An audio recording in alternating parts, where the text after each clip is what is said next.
Setan itu pasti memojokkan dia. 3 kali loh Yesus bertanya, apakah kamu mengasihi aku lebih dari semuanya ini? Secara batin pasti Petrus merasa itu dakwaan yang luar biasa. Ya, tapi tidak disangka-sangka setelah 3 kali bertanya, Yesus berkata begini, gembalakanlah domba-domba. Saya yakin murid-murid yang lain bingung, Tuhan, orang gagal begini kok suruh gembalain? Betul? Mungkin ada bisik-bisik murid-murid yang lain, lupa kali Tuhan, 3 hari lalu ini orang ini gagal kok. Kok sekarang diberi kepercayaan menggembalakan domba-domba? Kenapa Yesus berani mempercayakan sesuatu kepada Petrus? Sekalipun baru 3 hari yang lalu Petrus menyangkal dia luar biasa. Karena Yesus tidak melihat Petrus hari itu. Yesus bisa lihat Petrus 5 tahun yang akan datang. Yesus bisa lihat Petrus 10 tahun yang akan datang. Yesus bisa melihat Petrus yang akhirnya nanti menjadi soko guru dari jemaat mula-mula. Dia tahu Petrus bisa berubah, makanya dia beri kepercayaan kepada Petrus. Itulah cara pandang Yesus terhadap seseorang. Kalau hari ini kau gagal, mungkin kau bisa lihat dirimu, aku orang gagal hari ini. Tapi Tuhan tidak pernah melihat engkau hanya sebatas hari ini. Tuhan bisa lihat engkau nanti 5 tahun yang akan datang. Engkau akan lebih diurapi di hadapan Tuhan. Engkau akan lebih jadi orang kepercayaannya Tuhan. Mari optimislah. Ya, karena Tuhan tidak menjudge engkau dengan keadaanmu hari ini. Tuhan tidak pernah menghakimi engkau dengan situasimu hari ini. Tuhan bisa lihat engkau akan jadi apa dalam rencananya yang besar itu. Makanya Tuhan selalu optimis dengan kita. Kalau Tuhan selalu confident dengan kita, masa kita nggak confident dengan diri sendiri? Celaka kan? Tuhan begitu yakin dengan diri kita. Sampai-sampai dia berkata, kamulah bangsa yang terpilih. No doubt, tidak ada ragu-ragu. Kamulah bangsa yang terpilih. Kitanya malah nggak yakin. Masa sih? Masa saya dipilih Tuhan? Ya, untuk diberkati, dipulihkan, untuk dipakai Tuhan. Mari saudara, persoalan kita adalah respon mentalitas kita. Persoalan kita bukan situasi. Persoalan kita adalah sikap dalam hidup kita masing-masing. Pepatah Tionghoa berkata begini. Yuk kita baca ya, pendek kok kalimatnya. Yang paling bawah, 1, 2, 3. Ia yang tidak cukup percaya tidak akan dipercayai. Logis kan? Ia yang tidak cukup percaya. Kalau Anda nggak cukup percaya dengan masa depanmu, Allah nggak akan percayakan masa depan yang baik dalam hidup Anda. Kalau Anda nggak cukup percaya tentang mujizat, ya Allah nggak akan percayakan mujizat. Kalau kita nggak cukup percaya dengan berkat kelimpahan, ya Tuhan nggak akan percayakan berkat itu kepada kita. Karena orang dunia aja, orang Tionghoa dari zaman dulu pun, ya dengan proverb ini, dengan kata-kata bijak ini sudah memegang sebuah prinsip. Ia yang tidak cukup percaya, ya nggak pantas dipercayai. Contoh ya, kalau Bapak Ibu mau angkat seorang jadi manajer, mungkin Bapak Ibu sebagai bosnya, waktu Anda panggil, dijelaskan nih perusahaan kita gini, ya tantangannya ini, ya yang saya minta targetnya ini. Kita tanya, berani nggak lakukan? Siap nggak?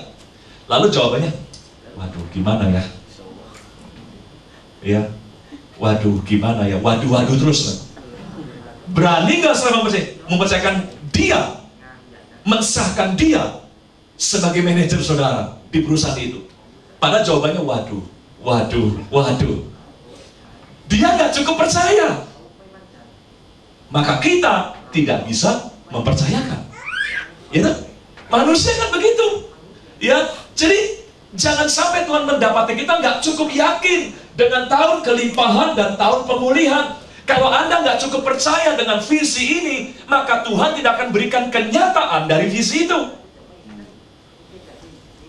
Ya, ini bukan soal situasi.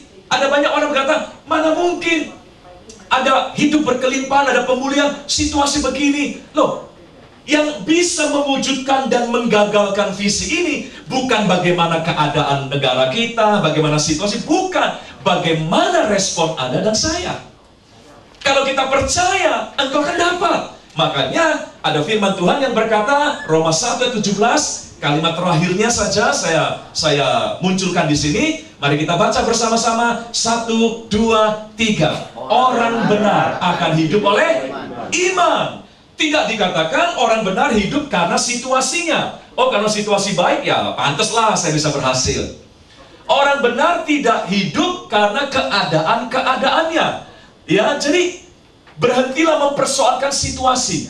Seringkali orang Kristen kan cari-cari alasan. Ya, keadaan begini sih, maklum aja lah. Makanya kita kecewa, makanya kita putus asa, makanya kita khawatir. Oh, situasi begini sih.